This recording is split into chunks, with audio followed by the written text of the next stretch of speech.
Lawfare against Jean-Louis Billon. Tidjane Thiam, alias Biwu, the false messiah on a mission to destroy the PDCRDA. Tidjane Thiam, alias Biwu, has once again demonstrated his inability to lead with fairness and wisdom. When faced with a man like Jean-Louis Billon, a respected and indispensable leader of the PDCRDA, Tidjane Thiam, alias Biwu, has chosen a path of disdain, arrogance, and division. In an attempt to intimidate his main rival within the PDCI, he has weaponized the ethno-tribal alliance he has built within the decades-old party, threatening Billon with a summons before the PDCRDA Disciplinary Council. Determined to take down a man who has fought every battle for the PDCI while he lounged in comfort in London and Geneva, indulging in champagne, billions, and a hedonistic lifestyle with his Macronist friends, Tidjane Thiam, alias Biwu, deployed his lackeys from the octogenarian nomenclatura to attack Billon. But the move backfired. Billon stood his ground with determination. He knows that these self-proclaimed ethnic owners of the PDCI cannot defeat him. He understands that, within the bounds of pure legality, he has violated no rule, no code, no charter of the PDCI. He knows his opponent is a coward who has always avoided confrontation and democratic battles. A baby raised on public money, Tidjane Thiam, alias Biwu, has never understood the meaning of struggle. So, Billon confronted him with a team of lawyers to force him and his cronies to stay within legal limits. To demonstrate his fearlessness and readiness to face their schemes, and defeat them at their own game, Billon accepted the challenge of appearing before the Disciplinary Council. Admiring this boldness and determination, thousands of militants decided to accompany him to confront his accusers, and show their unwavering support for Billon against the schemes of the ethno-tribalist octogenarian clique.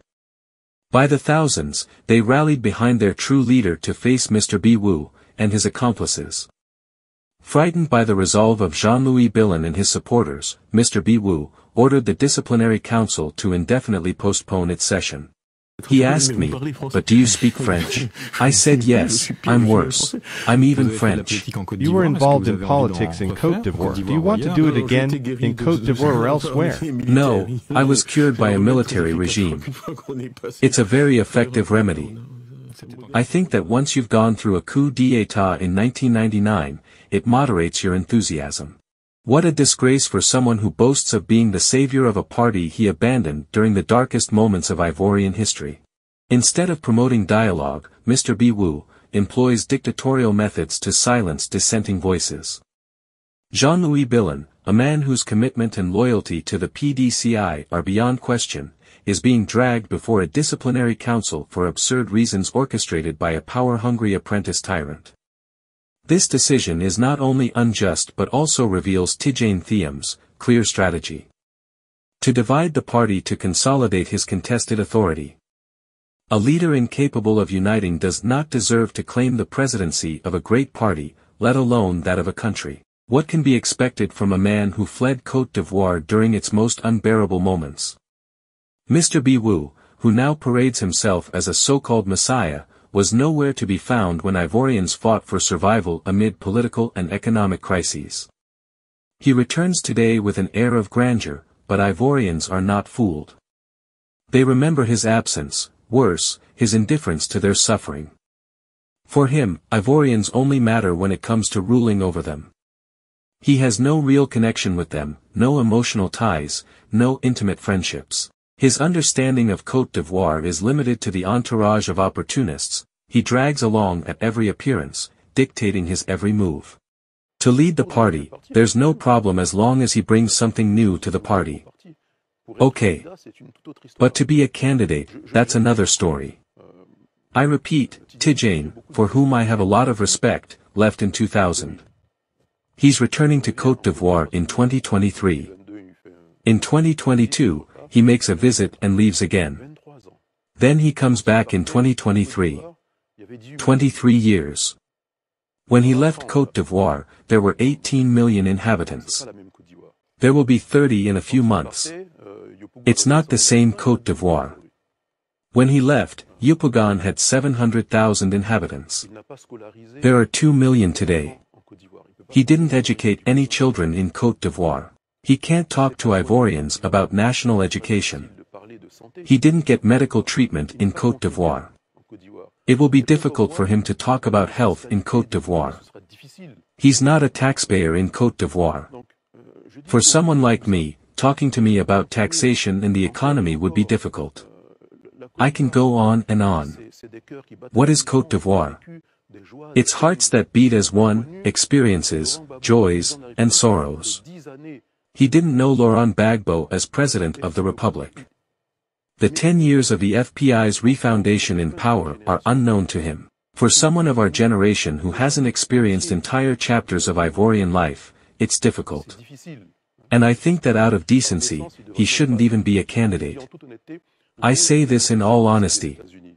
You see, a constitution like the one in the United States, which is the most pragmatic, to be a candidate, you have to have lived the last 14 years in the country, and that's normal.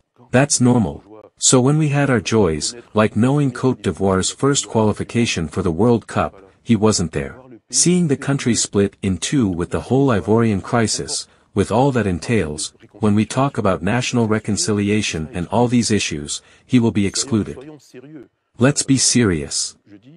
I'm saying that the political debate hasn't even begun yet. When it does begin, the gaps will be too significant. And that's a reality. But a presidential candidate has a team around him to fill in the gaps, if there are any. You don't manage a country by proxy. This isn't a banking file where you accept the bank loan at the end, no. Again, it's a real experience. And when you make proposals to the Ivorians, it's because you know what's happening. You live it. They don't tell you about it. As for me, they don't tell me about Côte d'Ivoire, I live it. I participate. As for me, I can be tough and I am because politics is done with vigor. He is obliged to surround himself with a band of Rapero who tell him he must do this, he must do that.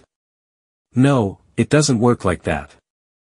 This man, who does not know Côte d'Ivoire and whom Côte d'Ivoire does not know, boasts of his so-called international network of friends. Worse, he dares to use insignificant letters, allegedly sent by Barack Obama, as campaign arguments and proof of his high-level status. But who in Côte d'Ivoire cares whether Obama wrote to Mr. Biwu?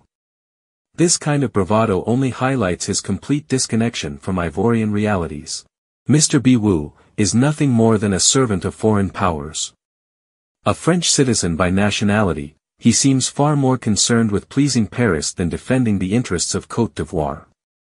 Ivorians do not need a leader who speaks for France but one who speaks for them.